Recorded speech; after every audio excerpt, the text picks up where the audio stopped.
러시아의 우크라이나 침공은 용납될 수 없는 전쟁 범죄 행위입니다. 물론 그 정점에 푸틴이라는 러시아의 독재자가 있습니다. 세계적인 곡창이면서 서방세계 나토군의 방패막이가 되는 우크라이나 땅을 푸틴은 오래전부터 욕심을 내고 있었던 나라죠. 푸틴이 2014년 크림반도를 무력으로 전격 합병하고 돈바스 지역까지 세력하에 두게 됩니다. 이번에는 전 우크라이나를 집어삼키려고 전쟁에 돌입했습니다. 푸틴은 침공을 합리화하기 위해서 너절하게 이유를 늘어놨습니다. 우크라이나는 러시아와 같은 뿌리다, 이렇게 고대 역사를 들춰내서 같은 뿌리라고 주장을 했습니다. 틀린 얘기는 아닙니다. 그럼 왜 침략을 했나? 같은 뿌리인데. 이유는 우크라이나 안에 탄압받는 러시아인을 보호하고 독립시키기 위해서라는 그런 이유죠. 러시아인은 뭐고 우크라이나는 뭐냐? 같은 뿌리라고 하면서 구차한 별명을 늘어놨습니다. 어찌 되었든 20세기 초반까지 행해지던 정글의 법칙이 21세기에 지금도 버젓이 살아서 움직이고 있다고 하는 사실. 약한 나라를 침략해서 영토 주권을 빼앗는 이런 철진한 제국주의가 없어지지 않고 있다는 현실이 지금 나타나고 있는 거죠. 더 나아가서 앞으로도 약한 나라를 침략해서 주권을 약탈하려고 하는 그러한 제국주의적인 현상이 없어지지 않을 것이라는 예감이 듭니다.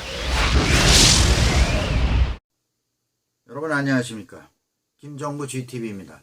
이번 방송은요, 인적 물적 피해가 눈덩이처럼 커지고 있는 러시아 전쟁에 있어서 참혹하고 슬픈 사연들을 소개하겠습니다. 어른들의 잘못으로 어린이들이 전쟁에 희생하고 있다는 슬픈 현실입니다.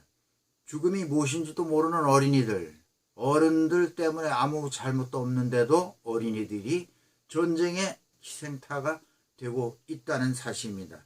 비극이 아닐 수 없습니다. 이번 전쟁에서도 어린이들이 많이 희생이 되고 있습니다. 러시아군의 포화 속에서 부모의 손에 이끌려서 총총히 피난길에 오르는 아이들의 모습에서 전쟁을 일으킨 푸틴 대통령, 도대체 이 사람은 어떤 사람이냐? 전범자는 전범자인데 어떠한 생각을 가지고 무모하고 명분 없는 전쟁을 일으켰느냐? 분노를 금치 못합니다.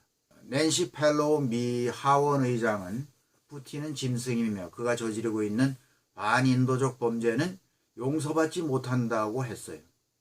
젠사키 백악관 대변인은 러시아가 생물 무기와 화학 무기까지 사용할 우려가 있음을 경계해야 한다고 말했습니다. 역시 푸틴은 지금 핵무기를 가지고 장난질을 하고 있죠. 죽기 싫어요. 이런 말을 하면서 추운 방공호 속에서 숨어서 눈물을 흘리며 울부짖는 아이들의 모습을 보는 사람마다 정말 가슴이 미어지지 않을 수 없습니다. 유엔 난민 기구의 집계 기준으로 보면은 전쟁 초기에 두 주 사이에 약 200만 명 이상의 난민이 생겼다고 합니다. 국외로 탈출하려는 그 난민들, 폭격으로 숨진 어린이가 100명을 넘어섰고요. 부상한 어린이만 500명이 넘었다고 합니다. 어른들과 같이 탈출 대열에 속해 있는 그 어린이들만 약 100만 명 이렇게 추산을 하고 있습니다. 물론 지금 이 순간에도 계속 난민은 늘어나고 있습니다. 우크라이나 모든 도시는 러시아군의 공격 대상이 되고 있습니다. 그런데 특히 남부 도시 마리우폴이라고 하는 도시가 있죠. 이 러시아군이 어마어마한 화력으로 집중 포격을 가하고 있습니다. 저항도 만만치 않지만 이곳에 600여 개의 병상 규모를 갖추고 있는 어린이 및 산부인과 복합병원이 있는데요.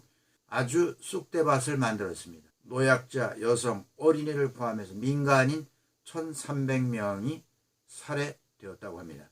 마리아폴 시장 보이첸코라는 사람은 이 폭격으로 아주 생지역이 되었다. 이 푸틴과 러시아군의 집단 학살 행위다. 이렇게 비판을 했습니다. 그러면서 러시아의 주장은 어떠냐? 러시아는 이렇게 말합니다. 우리는 민간인과 민간시설을 공격한 적이 없다. 참 지독한 완전히 냉혈한 들이라고 볼 수가 있습니다. 이렇게 반박하고 있죠. 역시 마리우폴 포위 지역에서는 6살 먹은 소녀가 러시아군의 폭격으로 물을 마시지 못해서 홀로 사망하는 사례도 있었다고 합니다. 대규모 폭격으로 현재 수도, 난방, 전력 싹 끊긴 상태라고 합니다. 우리의 이 무고한 아이들이 얼마나 많은 고통을 견뎌야 할지 상상이 가지 않는다. 이렇게 마리우폴 시장은 울분을 토하고 있습니다. 바이든 미국 대통령은 이것을 대량 학살의 증거로 보고 있습니다. 전쟁이 끝나면 이 전쟁의 책임을, 대량 학살자의 책임을 분명히 물어야 됩니다. 그 장본인은 러시아 대통령 푸틴이죠.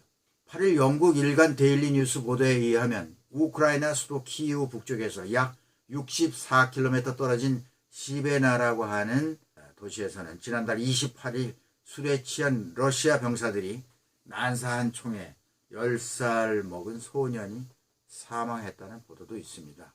국제법은 무차별 공격으로 민간인을 죽게 하거나 다치게 하면 전쟁 범죄로 규정하고 있죠. 특히 학교와 병원은 국제법으로 특별히 보호를 받게 되어 있습니다.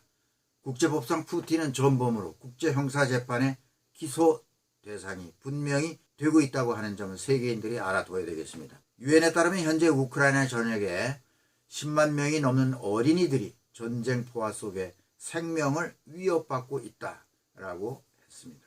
수도 키이우 동쪽, 북동쪽 도시 체르니히우라는 도시가 있는데요.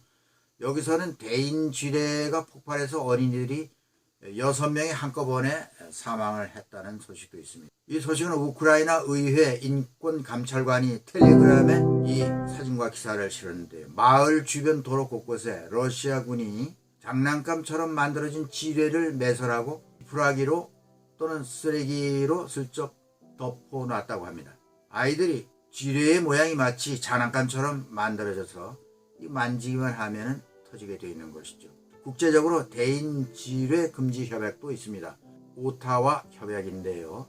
대인 지뢰 금지 협약입니다.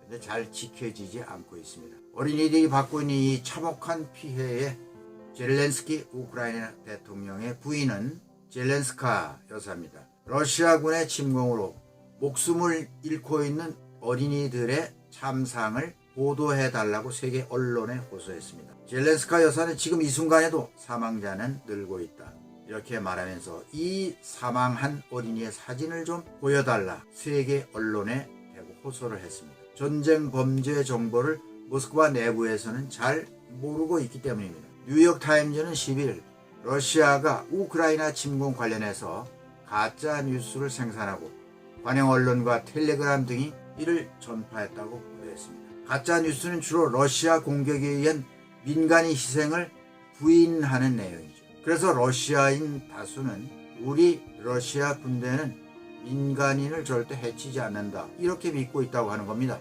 여러분, 참 우습기도 하고 비극이 아닐 수 없습니다. 우크라이나 어린이들이 커가면서 그들이 받는 이 트라우마가 어린이들의 삶에 미치는 영향을 생각한다면 정말 마음이 편치 않습니다. 현재 우크라이나는 200만 명이 넘는 난민이 국외로 탈출하고 있습니다. 앞에서도 말씀드렸죠.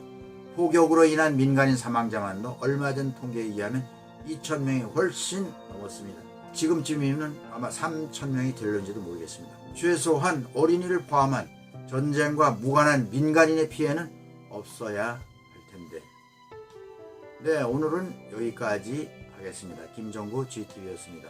전쟁과 사회적 약자, 어린이들의 희생의 현장을 오늘 방송해 드렸습니다. 여러분 감사합니다.